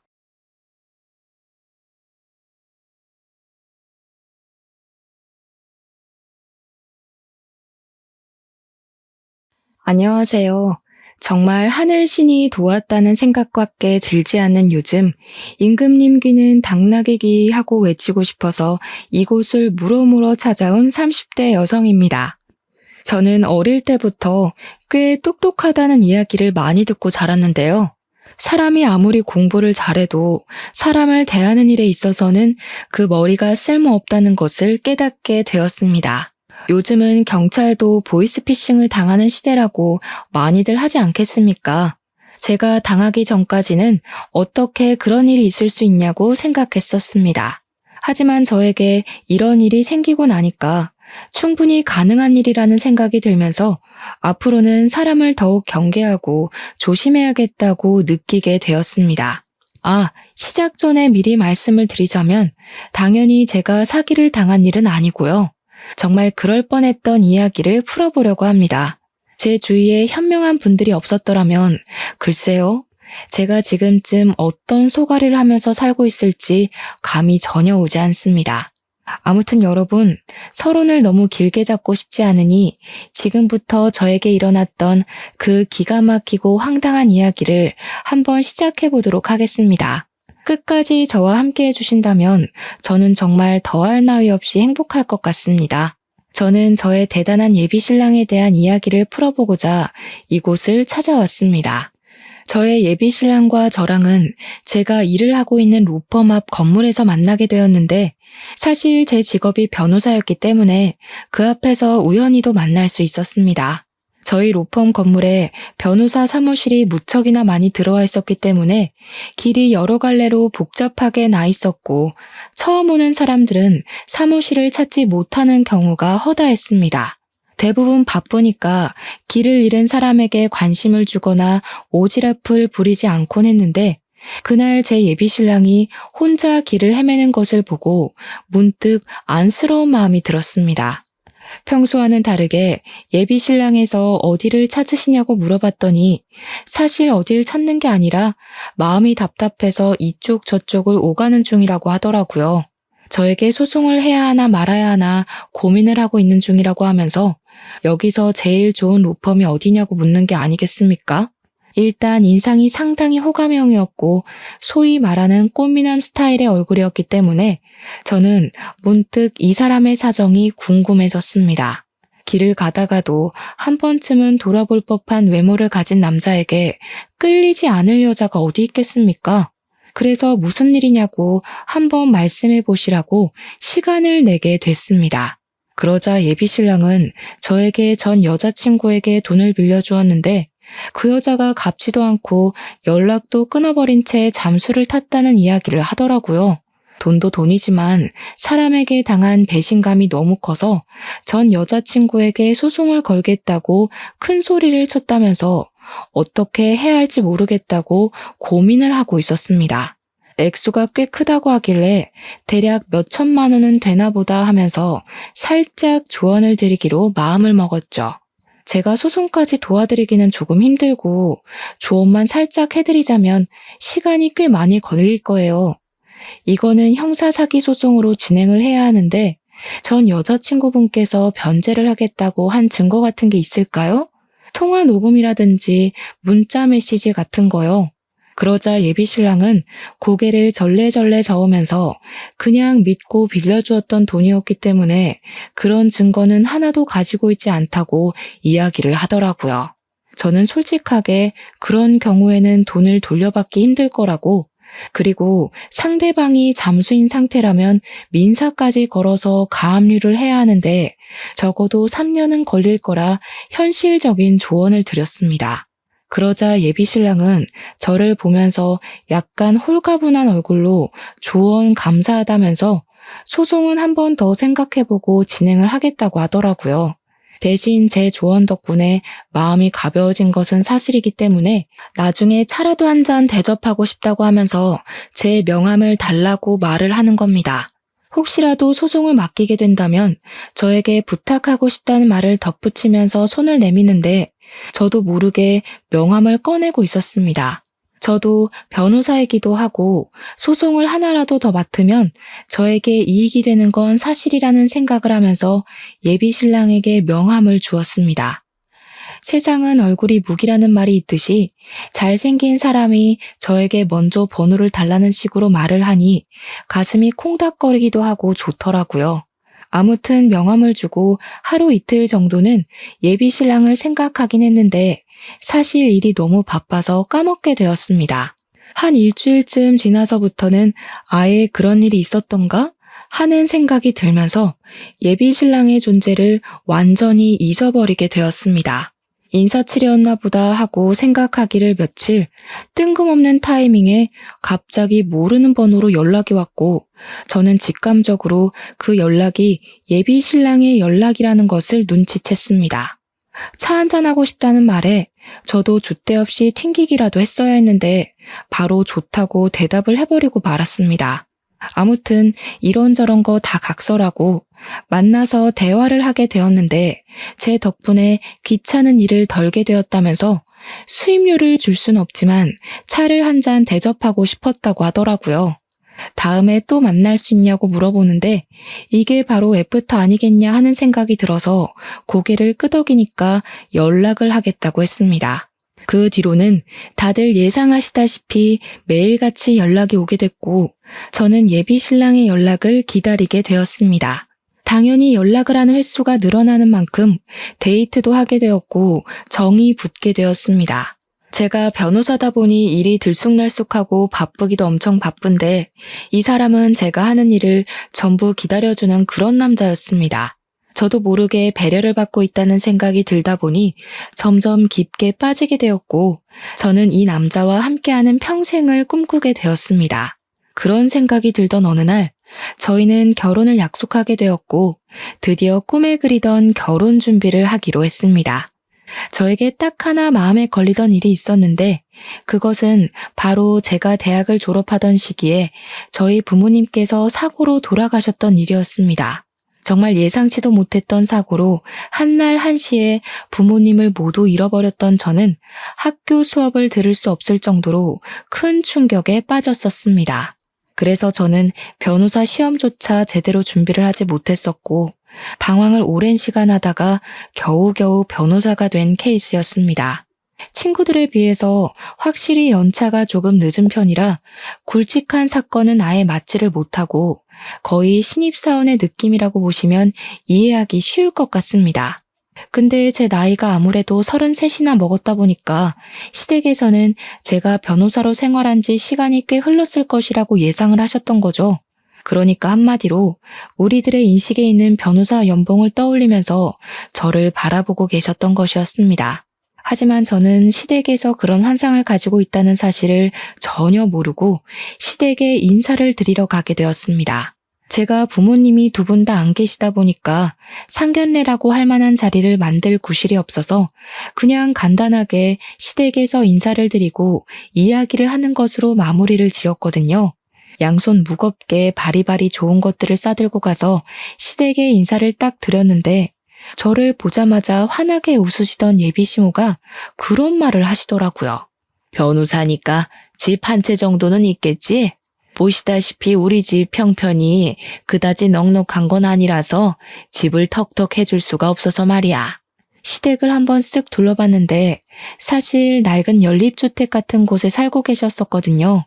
외관이 별로 좋지 않아도 내부는 잘 꾸미고 사시겠지 했는데 사실 내부도 완전 엉망진창이었습니다. 군데군데 낡은 흔적들이 보이는데 예비시모가 저에게 대놓고 지원을 해줄 수 없다고 말을 하신 게 이해가 갈 정도였습니다. 제가 살던 집이 투룸 오피스텔이었는데 저도 물론 대출을 낀 전셋집이었지만 두 사람이 살기엔 부족하지 않을 것 같다고 말을 하니 흡족해 하시더라고요. 그리고 저에게 뼈가 있는 농담을 던지셨는데 그때는 그게 정말 생지옥의 시작이라고는 생각도 하지 못했었습니다. 나중에 돈 많이 벌어서 큰 집이라도 얻게 되면 우리들 살 방도 하나씩은 마련해 주는 거지. 언제까지 이런 낡은 집에서 살아야 할지 감도 안 온다. 저는 당연히 시작부터 합가 이야기를 꺼낸다는 건 상상도 하지 못했기 때문에 예비시모가 저에게 분위기를 풀어줄 겸 농담을 하는 것이라고 생각해서 어색하게 웃었습니다. 그랬더니 예비시모가 눈을 뾰족하게 뜨면서 저한테 왜 웃냐고 자기 말이 웃기냐고 되묻는 게 아니겠습니까? 갑자기 이상해진 분위기에 저는 얼굴을 굳히면서 웃겨서 웃은 게 아니라 그냥 좋아서 웃은 거라고 대충 둘러댔습니다. 거기서 제가 어머님이 농담을 하시니까 웃었죠. 할 수도 없는 노릇 아니겠습니까? 그런데 예비시모가 완전히 정색을 하시면서 자기가 농담한 거 아니라고 웃지 말라고 하시더라고요. 저는 당황했죠. 정색을 하고 이야기를 하시니까 정말로 나중에 합가를 하고 싶은 생각이 있으신가 싶어서요. 제가 그 시점에 연차가 쌓여가고 있었던 터라 사실은 같이 함께 살고 싶은 마음은 굴뚝 같았지만 결혼식 자체는 느긋하게 준비를 해서 올리고 싶었습니다. 원래 결혼 후에 여자들의 생활이란 뻔한 거 아니겠습니까? 일보다는 가정에 집중을 해야 하고 임신, 출산, 육아로 인해서 승진이 미뤄질 게 뻔하지 않습니까? 저는 제 자리를 조금 더 굳건하게 굳힌 다음에 결혼, 그리고 임신과 육아까지 집중을 하고 싶다는 생각이 강하게 들었기 때문에 결혼을 느긋하게 하고 싶었습니다. 친구들이 결혼을 하는 걸 보니까 다들 오랜 시간 천천히 준비를 해서 싸우기도 하고 화해도 하고 하면서 준비를 하더라고요. 또한 저는 부모님이 계시지 않았으니까 더 좋은 모습으로 당당하게 준비를 해서 하고 싶다는 생각이 굴뚝 같았습니다. 시부모님께서 먼저 결혼식 날짜는 상의해 본 게 있냐고 언제가 좋겠냐고 이야기를 하시기에 저는 제 생각을 이야기했습니다. 요즘 결혼식은 하나하나 부부가 직접 정하는 게 트렌드라고 하더라고요. 저도 아직 일에 안정을 찾지 못해서 천천히 여유롭게 준비를 하고 싶습니다. 대충 1년 정도 생각하고 준비를 하고 싶은데 어머님, 아버님 생각은 어떠세요? 1년이나? 그런 건 나랑 상의한 부분이 아니잖아. 나는 하루빨리 결혼해서 당신이랑 같이 시간을 보내고 싶은데 말이야. 준비할 게 뭐 그리 많겠어? 대충 3개월 정도면 준비 다 끝나는 거 아니야? 요즘은 웨딩 플래너니 뭐니 업체에서 전부 준비를 해주는데 뭘 그렇게 귀찮게까지 준비를 스스로 해. 3개월은 너무 급한 거 아닐까? 나도 아직 하고 있는 일들이 있어서 그렇게까지 빨리는 어려울 것 같은데. 그럼 혼인신고부터 먼저 하고 같이 사는 건 어때? 같이 살다가 1년 후에 결혼식을 올리는 것도 나쁘지 않을 것 같아. 혼인신고를 먼저 하는 사람이 어디 있어. 요즘은 보통 결혼식 올리고도 같이 살다가 신고를 하는 추세라던데. 당신 지금 나 못 믿어서 그래? 나한테 완벽하게 신뢰를 느끼지 못하는 것 같다는 생각이 자꾸 드네. 나 정말 이번 일로 너무 마음 상했어. 잠시 우리 관계에 있어서 생각할 시간이 필요하다는 느낌을 받았어. 내가 그렇게 당신에게 확신을 주지 못하는 사람인가 싶어서 말이야. 저는 예비 신랑의 말에 너무나도 놀라서 그런 게 아니라고 안절부절하며 오해를 풀려고 애를 썼습니다. 점점 예비 신랑을 설득하면 설득할수록 그런 생각이 들더라고요. 내가 왜 이 좋은 걸 자꾸 미루려고 하는지. 그냥 하루빨리 해치워버릴까 하는 생각 말이죠. 예비 신랑과의 대화가 길어지면 길어질수록 저는 점점 더 미궁에 빠지는 기분이 들었고 예비 신랑의 말에 빠져들게 되었습니다. 하지만 결혼식을 앞당기자는 생각을 하면서도 자꾸만 제 변호사 생활에 대한 확신이 무너지는 기분이 들어서 이러지도 못하고 저러지도 못하고 있었습니다. 결국에는 동료 변호사에게 이런 일이 있어서 결혼식을 올리는 데에 문제가 생겼다고 말을 하자 동료 변호사가 한심하다는 듯이 저에게 말을 하더라고요. 민지 씨, 지금 예비 신랑분한테 혹시 가스라이팅 당하는 거 아니야? 급할 게 뭐가 있겠어. 결혼이야말로 물을 수 없는 신중한 건데. 그냥 소신대로 천천히 생각해보고 결정해. 세상에 남자가 민지 씨 애인 하나만 있는 것도 아니고. 그 사람 놓쳐도 좋은 사람 또 찾으면 나온다니까. 그리고 얼굴밖에 봐줄 것도 없는 사람이라고 하지 않았어? 나는 아무리 생각해도 민지 씨가 아깝다는 말이야. 정말 친하게 지내는 동기인데 그런 식으로 말을 하면서 제 의견에 힘을 실어주니까 제 팔랑귀가 다시 한번 움직이더라고요. 결국 저는 결심을 굳히고 예비 신랑에게 말을 했습니다. 화가 나고 신뢰를 운운해도 한 번뿐인 결혼식 잘 준비하고 싶고 신중하게 결정하고 싶다고 말입니다. 예비 신랑은 제가 똥꼬집을 부리자 한 발 물러서서 알겠다고 그러면 미리 약혼이라도 올리자고 하길래 시댁 식구들을 불러놓고 조촐하게 밥을 먹으면서 약혼식을 올렸습니다. 약혼식을 올리고 난 이후에 저는 한결 마음의 편안함을 얻게 되었고 일과 사랑을 모두 얻었다는 생각에 하염없이 기쁜 나날들을 보내고 있었습니다. 약혼식을 한 지 며칠 지나지 않아서 예비 신랑이 저에게 결혼 전에 동거를 한번 해보는 것이 어떠냐고 조용히 제안을 해왔습니다. 처음에 결혼 전에 동거에 대해서 좀 안 좋게 생각했던 저는 예비 신랑에게 그냥 결혼식을 올리고 같이 사는 것이 좋겠다고 했는데 예비 신랑이 짐을 싸들고 저희 집에 찾아왔습니다. 이 짐이 다 뭐냐고 물어보니까 결혼 전에 같이 살면서 서로의 습관에 대해 미리 알아두면 좋지 않겠냐고 저를 감언이설로 꼬여내더라고요. 생각을 해보니까 시댁이 워낙 좁고 낡기도 했고 시부모의 신우까지 같이 사니까 예비 신랑에게도 자기만의 공간이 생기는 게 낫겠다 싶었습니다. 당황스러운 마음이 먼저 들긴 했지만 저도 어차피 헤어지는 게 싫기도 해서 예비 신랑의 짐을 저희 집에다가 드리게 되었습니다. 같이 살다 보면 예비 신랑의 장점에 대해 더 많이 알 수 있지 않을까 하고 생각했는데 제 예상보다 훨씬 더 좋은 점이 많이 느껴졌습니다. 예비 신랑의 최대 장점은 말입니다. 집안 살림에 도가 텄다는 것이었습니다. 제가 일이 바쁘다 보니까 야근을 하는 날도 많았고 집안 살림에 신경을 쓰지 못하는 날이 수두룩했는데 그럴 때마다 제 야식까지 챙겨주고 빨래나 청소도 다 해주더라고요. 분명히 너저분한 것들이 늘어져 있어야 하는 우리 집 구석이 너무나도 깨끗하고 청결한 걸 보면서 정말 제 예비 신랑에게 엄지를 치켜 세우지 않을 수 없었습니다. 혼자 쓸고 닦고 제 취향에 맞춰서 음식도 해주고 어디서 이런 자상한 남자가 나타났을까 하면서 부모님이 주신 선물이라고 생각했습니다. 그런데 아무리 생각해도 일을 하는 사람이 이렇게 여유롭게 집안 살림을 챙길 수 있나 하는 의문이 생겼고 저는 예비 신랑에게 물어보게 되었습니다. 직장은 어떻게 되었냐? 여기서 출퇴근하는 거 너무 멀어서 힘들거나 하지 않냐? 일하느라 힘들 텐데 집안 살림까지 신경을 쓰냐고요. 그랬더니 예비신랑 입에서 터져나온 말은 저를 충격에 빠뜨렸습니다. 나 일 그만뒀어. 그게 무슨 소리야? 우리가 결혼을 하기로 약속까지 한 상태에서 갑자기 일을 그만두면 어떡해? 잘 다니던 회사를 이렇게 뜬금없이. 잘 다니긴 무슨. 그냥 어쩔 수 없이 버티면서 다닌 거지. 이제 결혼도 할 거니까 나도 돈을 더 많이 벌어야 하지 않겠어? 그래서 일단 이직 준비를 하려고 해. 돈 더 주는 곳으로 내 능력을 인정받아서 들어간다면 우리 두 사람에게 잘된 일 아니야?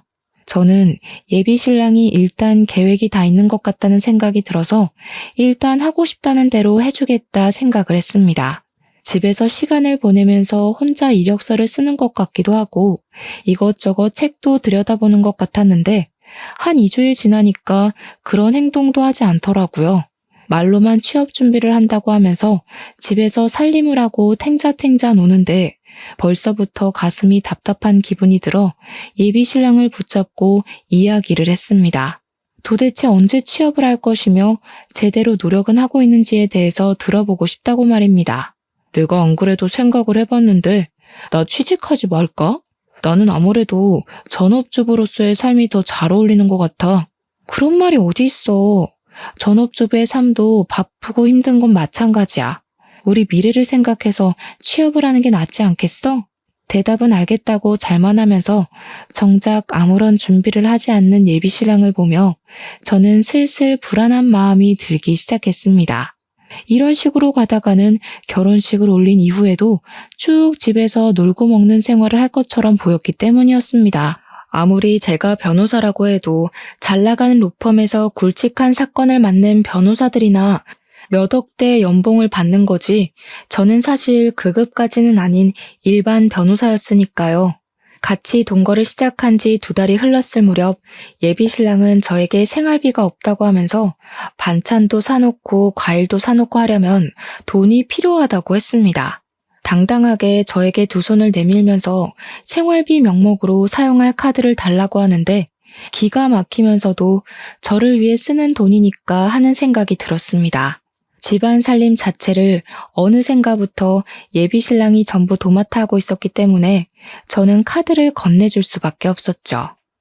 사실 그 덕분에 집안 살림에는 손 하나 까딱 안 하고 바깥 일에만 집중을 할 수 있고 집을 오로지 휴식의 공간으로 사용할 수 있다는 점이 고맙기도 했습니다.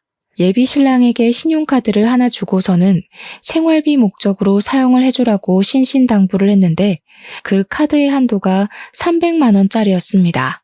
아무 생각 없이 일을 하고 있는데 갑자기 드르륵 하는 진동 소리와 함께 문자 메시지가 쏟아지더라고요.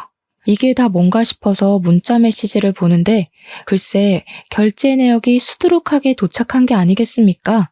거기다가 제일 마지막 문자는 한도가 초과되었다는 메시지였습니다. 너무 놀라서 카드가 도난이라도 당한 건가 싶어서 내역을 샅샅이 살펴보는데 무슨 마트뿐만 아니라 백화점 결제 내역도 있더라고요. 거기에 제일 황당했던 것은 휴대폰 게임 결제 내역까지 있는데 정말 알차게 300만 원이라는 돈을 다 쓴 것 아니겠습니까?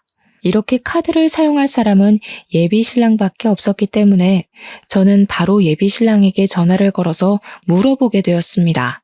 제가 전화를 걸어서 일일이 사용처를 물어볼 것이라고는 예상을 못했는지 변명 아닌 변명을 하면서 회피를 하려고 하더라고요. 마트에서 장 본 거는 우리가 먹을 음식 재료들이고 백화점은 내가 옷이 없어서 옷 좀 몇 벌 샀어. 근데 사는 김에 나도 아들이니까 우리 부모님께 효도하고 싶어서 당신 카드로 부모님 선물도 좀 샀고 우리 부모님한테 잘 보이면 당신도 좋은 거 아니겠어? 미안하고 내가 꼭 취직해서 이거 다 갚을게. 당신한테도 잘할게. 휴대폰 게임 내역은 뭐야? 그것도 그 카드로 결제됐어? 몰랐어. 미안해. 휴대폰 수익 결제로 계산한 줄 알았는데. 그 변명을 저는 그냥 믿어주기로 했습니다. 어차피 한도야 낮추면 그만인 것이고 예비 신랑이 나중에 취직해서 갚겠다고 했으니까요. 예비 신랑 말대로 시부모에게 선물을 사줘서 점수를 따게 된다면 저에게도 나쁘지 않은 거래라고 생각을 했기 때문에 변명인 걸 알면서도 모른 척 넘어가 준 것이었습니다. 문제는 그 다음 달에도 비슷한 이유를 대면서 한도 300만 원을 꽉 채워 사용을 했고, 저도 한 달에 버는 돈이 정해져 있었기 때문에 감당하기가 어렵다고 느껴졌습니다. 그래서 300만 원의 카드값을 매달 내긴 무리라는 생각에 한도를 120만 원으로 줄이게 되었습니다. 사실 제가 생각한 한 달 생활비는 100만 원이었거든요. 그러니까 120만 원이면 20만 원 정도는 용돈으로 사용해도 되겠다고 생각했던 것입니다. 그랬더니 예비 신랑이 그걸 알고 나서 저에게 불같이 화를 내는 것이 아니겠습니까? 어떻게 카드 한도를 120만 원으로 줄일 수가 있어? 당신 돈도 넉넉하게 벌면서 나랑 우리 집에 돈 쓰는 게 그렇게 아까워? 진짜 치사하다, 치사해. 내가 꼭 취직해서 갚는다고 이야기를 했는데도 고작 그 돈이 아까워서 120만 원으로 한도를 줄여? 내가 그 카드 줄 때 분명히 생활비로 사용을 해달라고 했는데 생활비보다는 당신이 사치하는 데 더 많은 돈을 투자하는 것 같아서 줄인 거야. 2달 동안 생활비로 쓴 돈을 보니까 100만 원 정도 되길래 나머지 돈은 커피라도 사 먹으라고 내버려 둔 거고, 나는 당신이 이런 걸 하나하나 따질 줄 몰랐어. 정말 화가 난다. 사랑하는 사이에 그런 걸 따지고 싶은 생각이 든단 말이야. 저는 도대체 예비 신랑이 왜 저에게 화를 내면서 따지는지 이해를 할 수 없었습니다. 하지만 너무 삐진 티를 내길래 일단은 풀어주려고 노력을 했습니다. 예비 신랑의 논리는 엉뚱하기도 하고 말이 안 되는 이야기이긴 했지만 너무 사랑했기 때문에 제가 져준다는 느낌으로 말입니다. 그런데 그러면 안 됐습니다. 저를 완전히 호구로 보기 시작했기 때문이었습니다. 같이 동거를 한 이후에 시댁에서는 저에게 변호사 며느리를 뒀으니까 앞으로 살맛 나겠다면서 잘 부탁한다고 하시고는 매달 용돈을 100만 원씩 보내달라고 하셨습니다. 저는 그 이야기를 듣고 너무 깜짝 놀라서 저도 모르게 그게 무슨 소리냐고 시부모님을 향해서 소리를 조금 높여 말을 했습니다. 왜냐하면 저도 연차가 많이 쌓이지 않은 변호사였기 때문에 버는 돈이 무척이나 한정적이었고 앞으로의 결혼 생활을 생각하면 100만 원이라는 돈은 너무 큰 돈이었기 때문이었습니다. 매달 100만 원씩 적금이라도 붙는다고 치면 5년이면 6천만 원 아니겠습니까? 저희가 혹시라도 임신이라도 하게 된다면 필요해질지 모르는 돈이잖아요. 저한테 한 달에 100만 원은 너무 부담스러운 금액이라고 생각합니다. 제가 변호사이긴 하지만 연차가 얼마 되지 않아서 무리거든요. 그렇게 월급을 많이 받는 편이 아니기도 하고요. 그래도 앞으로 연차가 쌓이면 점점 더 많이 벌 거 아니니? 생활이 안정되고 나서 임신을 하는 게 좋지 않겠니? 너네는 집도 있고 차도 있고 있을 만한 거 다 있는데 뭐 한다고 효도하는데 돈을 아끼는 건지 잘 모르겠다. 너 부모님도 없는데 우리한테 잘하면 나중에 다 피와 살이 되는 일인 거야. 그러면서 저에게 다음 달부터 무조건 100만 원씩 입금을 하라고 막무가내로 구는 게 아니겠습니까? 그런데 예비 신랑이 저에게 그러는 겁니다. 시부모의 말처럼 저한테 부모님이 살아계신 것도 아닌데 시부모에게 효도를 해야 하지 않겠냐고요. 그 말이 저에게 조금 상처로 찔리기도 했고 일도 그만두고 제 카드로 하루하루를 살아가는 사람이 저에게 할 말은 아니라는 생각이 들었습니다. 분명 처음에는 너무나도 행복한 동거고 결혼 준비였는데 시간이 가면 갈수록 삐걱거리는 느낌을 지울 수가 없었습니다. 거기다가 남편에게는 철이 상당히 없는 예비 신우가 하나 있었는데 그 예비 신우가 쐐기를 박는 말을 하더라고요. 우리 새언니가 변호사씩이나 되는데 나한테 명품 가방 하나만 주면 안 돼? 드라마 같은 거 보면 변호사들 다 명품백 들고 다니던데 언니는 몇 개 있어? 제가 또 아쉽게도 명품 같은 것에 별로 관심이 없어서 가지고 있는 명품 가방이 없었거든요. 다른 변호사들도 저에게 명품 가방 하나쯤은 있어야 한다고 잔소리를 했지만 저는 그 비싼 돈을 주고 그걸 사야 할 이유를 모르겠더라고요. 그래서 예비 신우에게도 그냥 솔직하게 명품 가방 같은 거 없다고 관심 없다고 이야기를 했더니 예비 신우가 어쩌면 여자가 그런데 관심도 없냐며 호들갑을 떨더라고요. 언니 변호사가 그런 비싼 가방을 들고 다녀야 와, 이 사람 능력이 좋구나. 이런 가방도 들고 다니는구나 하고 생각하게 되지 않겠어요? 내가 하나 골라줘야겠네. 나랑 백화점 가서 하나 사자. 사는 김에 내 것도 하나 사주면 너무너무 좋고. 그게 부담되면 우리 둘이 번갈아 가면서 쓰면 되지. 예비 신호의 의도가 너무 투명하게 느껴지는 덕분에 저는 필요 없다고 딱 잘라서 거절을 하게 되었습니다. 사람은 내면이 중요한 거니까요. 그랬더니 이 철없는 예비 신호가 저한테 사람 그렇게 안 봤는데 너무나도 쪼잔하다고 말을 하는 게 아니겠습니까? 그렇게 애써 시댁과 예비 신랑의 만행을 무시하려고 애를 쓰면서 저는 점점 더 마음을 굳혀가고 있었습니다. 같이 살아보니 결혼이랑은 왠지 거리가 멀게만 느껴져서 다시 한번 이 사람과의 관계에 있어 재정비를 해야겠다고 느끼고 있었습니다. 3개월이라는 시간이 더 흐르고 어느 날 사무실에서 일을 보고 있었는데 뜬금없이 예비 시모에게서 전화가 오는 게 아니겠습니까? 예, 점심시간에 잠깐 사무실 앞으로 나와 봐라. 내가 지금 너네 사무실 건물 쪽으로 가고 있으니까 얼추 시간이 맞겠다. 저는 무슨 일이라도 생긴 건가 싶어서 급하게 일을 끝내놓고 점심시간에 맞춰서 예비 시모를 만나러 나갔는데 그 자리에 예비 신우랑 남편도 같이 와 있더라고요. 온 가족이 왜 총출동을 한 건가 싶어서 무슨 일이냐고 여쭈어 보니까 저랑 갈 데가 있다면서 그냥 아무 소리 말고 따라오라고 하시더라고요. 영문도 모르고 끌려간 곳은 부동산이었습니다. 뜬금없이 무슨 부동산인가 했는데 글쎄 너무 자연스럽게 예비 시모가 자리 좀 보여주세요 하는 게 아니겠습니까? 따라오라는 말에 가보니까 웬 상가 건물을 하나 보여주는데 보증금 3억에 월세 200만 원짜리 자리라며 저에게 설명을 해주시더라고요. 갑자기 무슨 소리세요? 저 사무실 개업할 생각 없는데. 에? 계약하실 분이 오실 거라고 해서. 어때? 이 자리 좋아 보이지?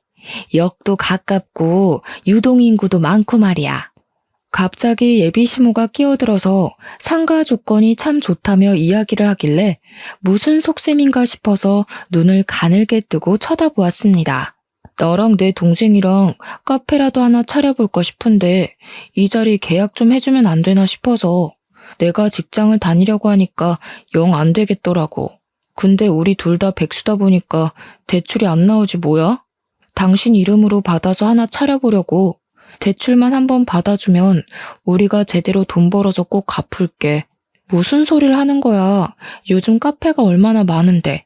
그 포화 상태인 곳으로 뛰어들겠다는 거야? 언니, 요즘 카페는 인테리어만 잘해두면 장사 다 잘 된대.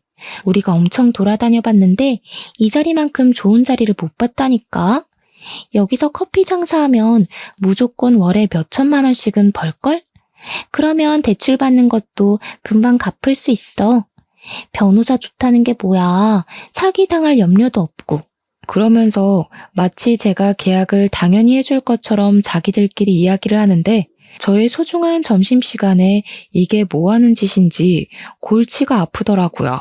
저라고 그렇게 대출이 많이 나오지 않아요. 지금 이미 전세자금 대출도 있고요. 그래? 그럼 주변 변호사들한테 좀 빌리면 안 되나? 누가 3억이라는 돈을 턱턱 빌려주겠어. 능력이 있으면 당신이 친구들한테 빌려서 차려. 저는 그 말을 뒤로 사무실로 돌아왔고 제가 강경하게 나가자 예비 신랑은 꼬리를 살랑살랑 흔들면서 저에게 카페 타령을 하기 시작했습니다. 저랑 연애할 때 만나던 예비 신랑과 지금의 예비 신랑은 너무나도 큰 차이가 있었습니다. 저만 보면 돈 타령에 뭐 하나 더 뜯어먹을 게 있나 없나 불을 밝히는 모습까지 백수로 살면서 제 등골을 쭉쭉 빼먹는다는 느낌을 받은 거죠. 그렇게 슬슬 정을 떼고 있었던 어느 날 정말 말도 안 되는 일이 벌어지게 되었습니다. 제 사무실에 여자 3명이 찾아왔는데 아주 비장한 얼굴로 저에게 할 말이 있다고 하더라고요. 김민재 아시죠? 지금 만나고 있는 사람이라고 듣고 찾아왔는데. 김민재가 바로 제 예비 신랑의 이름이었거든요. 저는 저를 어떻게 알고 찾아온 건지 무슨 말이 하고 싶어서 예비 신랑의 이름을 꺼내는 건지 궁금했습니다. 그래서 다들 어떻게 오신 거냐고 제가 만나고 있는 사람이 맞는다고 이야기를 하니 여자 3명이서 서로 앞다투어 자기 할 말을 하려고 하더라고요. 제가 누구냐면요. 김민재랑 결혼을 준비하고 있다가 돈을 뜯긴 피해자입니다. 제가 그 인간한테 빌려준 돈이 글쎄 2천만 원이에요, 2천만 원. 돈만 뜯겼으면 다행이게요. 저는 김민재 아이까지 가진 사람이에요. 책임질 것처럼 굴더니 출산이 임박해오니까 잠수를 탄 거 있죠. 이미 아이를 지우기에는 늦은 상태였고 어쩔 수 없이 출산까지 한 다음에 친자 검사까지 했어요. 그러면서 저에게 친자 확인서를 보여주는데 거기에는 친자일 확률이 99.89%라는 정확한 수치가 적혀 있었습니다. 저는 그 결과지를 보면서도 지금 제가 듣고 있는 이야기들이 전부 예비 신랑에 대한 이야기가 맞는 건지 헷갈리기 시작했습니다. 그만큼 현실감이라는 게 전혀 없었거든요. 저는 양육비를 받아내고 싶어서 소송을 하고 싶어요. 저는 김민재랑 사귀던 도중에 돈을 빌려달라고 해서 돈을 빌려줬어요. 부모님이 암에 걸렸거나 뭘 하나? 수술을 해야 한다고 하더라고요.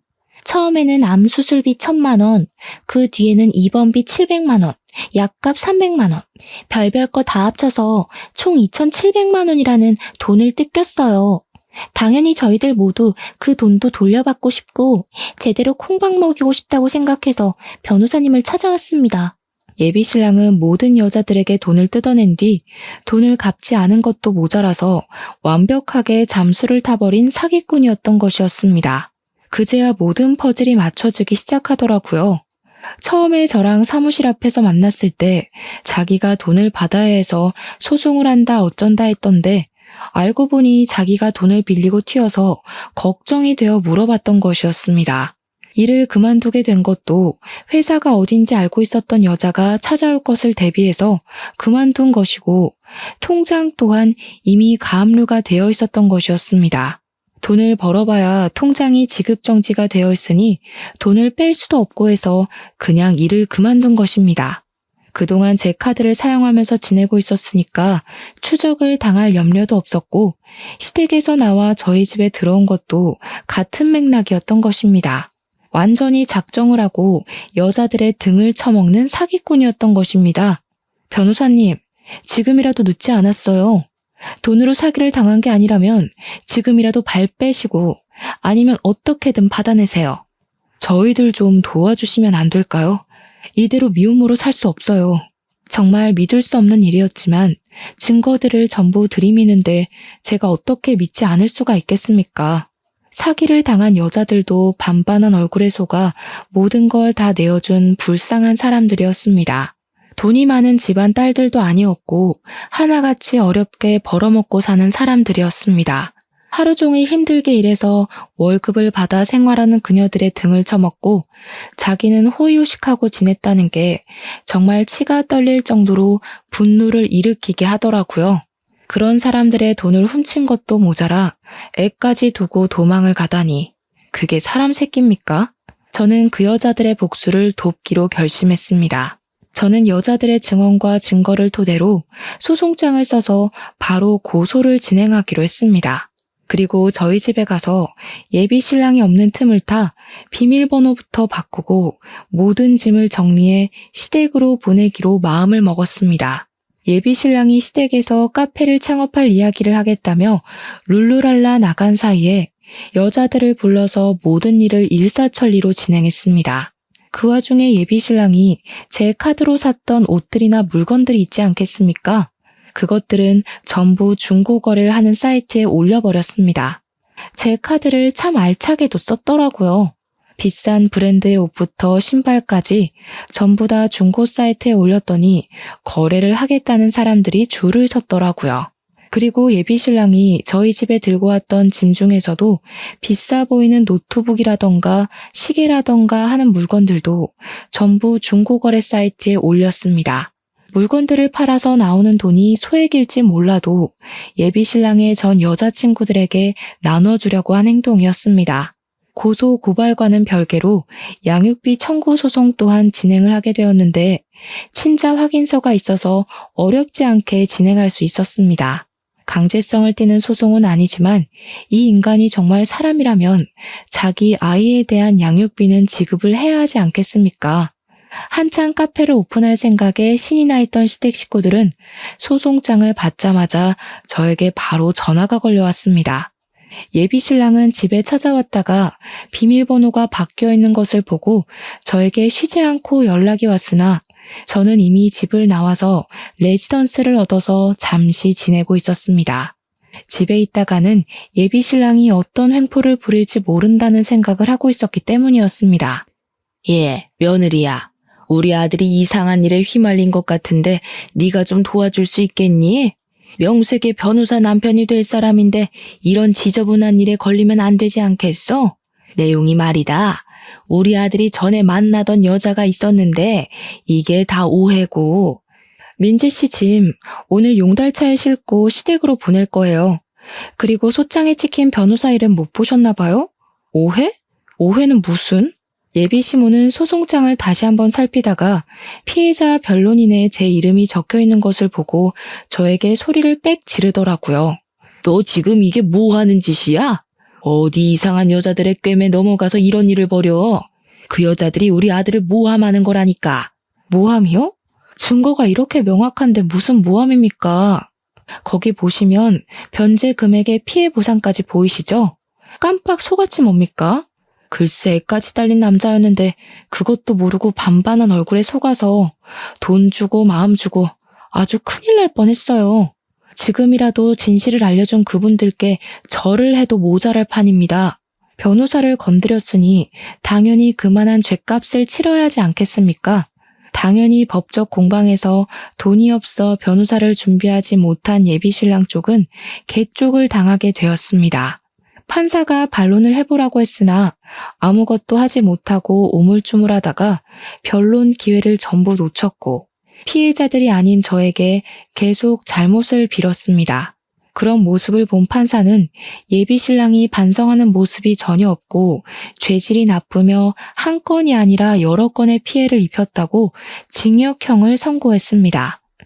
보통 같으면 법정 구속이 그런 사건으로 일어나는 경우가 거의 없는데 판사님도 괘씸하셨던 것인지 바로 법정 구속을 때리시더라고요. 포승줄에 묶여서 끌려가는 예비신랑을 보면서 얼마나 웃음이 났는지 모르겠습니다. 피의자 신분이 된 예비신랑은 첫 번째 피해자에게는 혼인빙자 사기 혐의가 인정되어 5천만 원을 배상하라는 판결을 받게 되었습니다. 두 번째 피해자에게는 아이의 부모로서 최선을 다하라는 판결과 20살이 될 때까지의 양육비 총 1억을 지급하라는 판결이 나왔고요. 세 번째 피해자에게는 병원비 명목으로 뜯어낸 돈 3,700만 원과 피해보상 금액 500만 원까지 4,200만 원을 지급하라는 판결이 나왔습니다. 판사님께서 판사봉을 땅땅땅 치는데 피해자분들이 제 손을 잡고 눈물을 줄줄 흘리시더라고요. 그동안 마음고생이 심했다고 하면서 너무 감사하다고 하는데 저도 그분들께 감사했습니다. 덕분에 이런 사기꾼과 헤어질 수 있게 되었으니까요. 그 이후 법정 구속이 된 예비신랑은 교도소에 들어가게 되었는데 이번에는 예비시모가 저에게 전화를 해서는 엉엉 울면서 빌더라고요. 정말 우리 한 번만 살려주면 안 되겠니? 벌금이 무려 2억 가까이 된단다, 2억. 우리 살림에 그런 큰 돈이 어디 있어. 한 번만 살려주면 내가 이 은혜 절대로 잊지 않으마, 응? 이 늙은이가 이렇게 부탁한다. 앞으로 욕심도 부리지 않을게. 이대로 끝인 줄 아셨겠지만 아직 김민재 씨가 쓴 제 카드값도 남아있거든요. 알차게 사용한 800만 원도 받아낼 건데요. 그 이후에 저는 그 인간과 연관이 된 모든 사람의 연락처를 차단해버렸습니다. 나중에 이야기를 들으니 꼼짝없이 수감 생활을 하게 된 아들의 뒷바라지를 하기 위해서 그 낡은 연립주택까지 팔아치웠다고 하더라고요. 오갈 곳이 없어서 친척 집을 전전긍긍하면서 하루 벌어 하루 먹고 산다고 하던데 아주 꼴이 좋게 된 거죠. 연립주택 판 돈으로 피해자들에게 피해 보상까지 다 했다고 하더라고요. 법정 이자가 붙으면 갚기가 더 힘들기 때문에 아마 급한 불부터 빠르게 끄려고 한 게 아닌가 싶습니다. 이 기회에 저는 또 새롭게 법의 무서움과 공정함에 대해 알게 되었습니다. 앞으로는 여자 등 처먹을 생각하지 말고 제정신으로 살았으면 하는 게 한때 사랑했던 사람으로서 마지막 부탁이라고나 할까요? 제가 살아가는 세상에 이런 일이 더 이상은 나타나지 않길 바라면서 이쯤에서 글을 마무리하도록 하겠습니다. 제 이야기를 끝까지 들어주신 여러분께 항상 행운이 가득하길 바라겠습니다.